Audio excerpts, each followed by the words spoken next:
ได้การพี่น้อง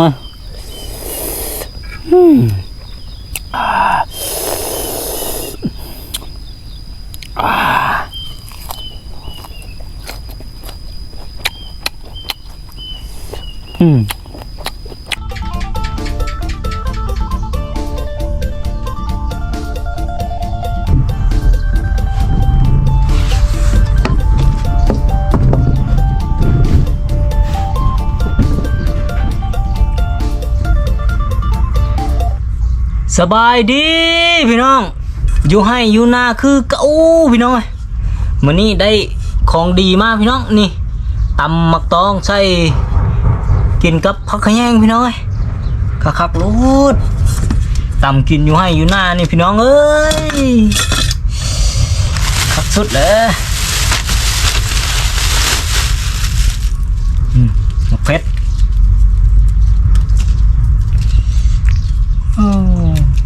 อากาศดีขนาดพี่น้องเอ้ยฝนหากระเซ้าตกเมื่อกี้นี่นะ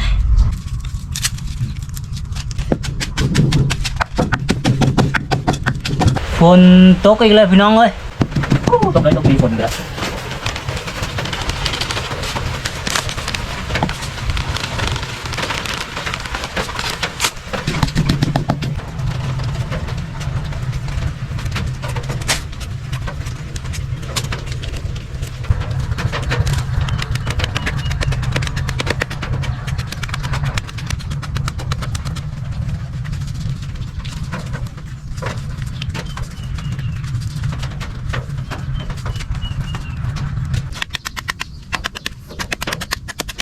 ต้องกินแบบบ้านๆพี่น้องเอ้ย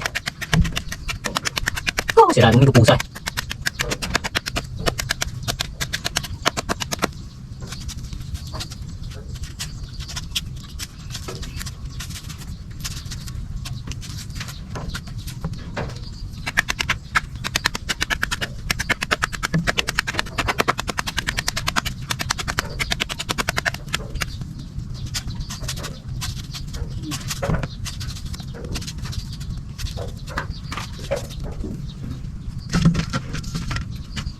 มะเขือใส่น้ำนี่พี่น้อง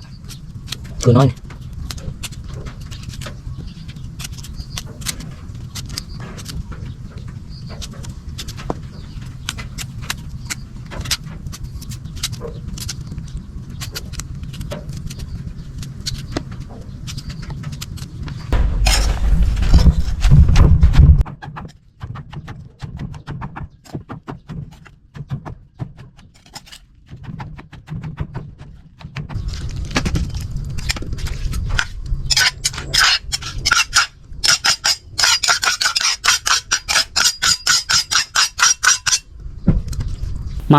มาพี่น้องมาแซ่บๆน้ำกันนี่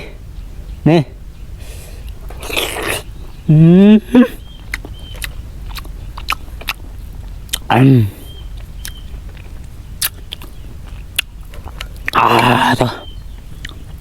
แกมผักกระแยงพี่น้องเอ้ยตัว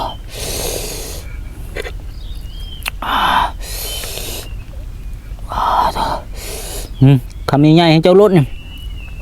ตัว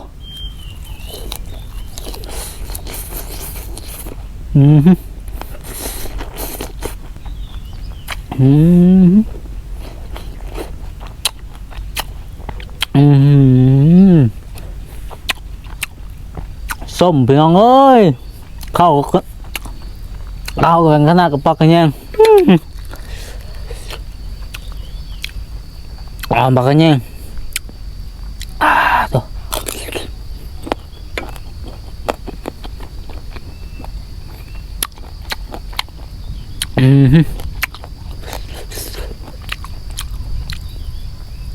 ตัว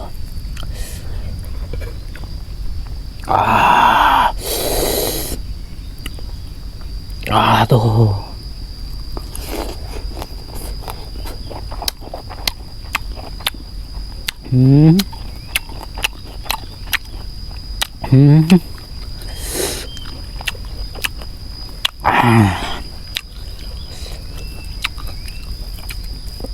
ได้การพี่น้อง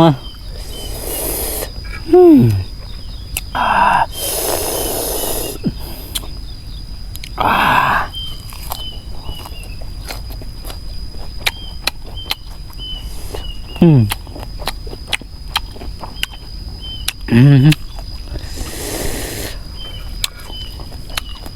ิดกันยัง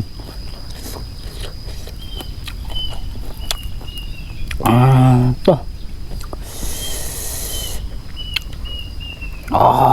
ต่อช่วงนอนพี่น้องเอ้ยมาลึกอีหลี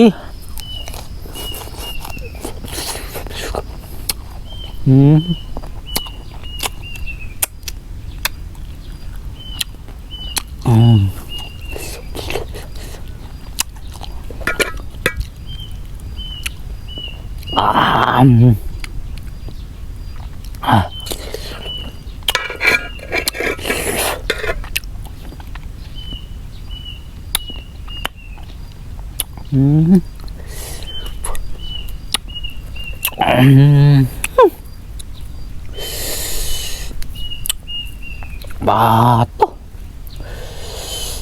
ขึ้นมาเฮ็ดแต่เฮ็ดเวียกไม่เมื่อยนี่ปุ้งแห้งขนาดเลยพี่น้องเอ้ย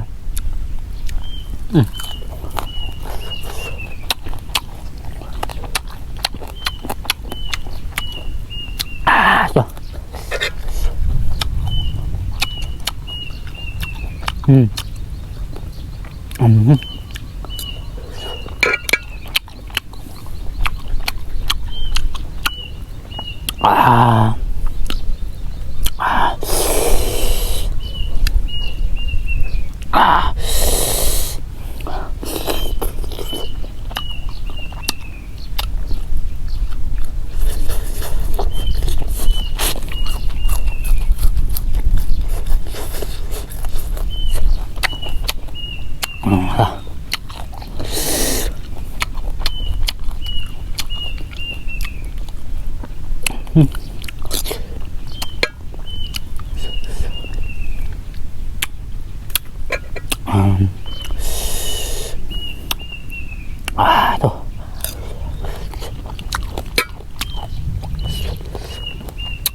ส้มทั้งเพชรพี่น้อง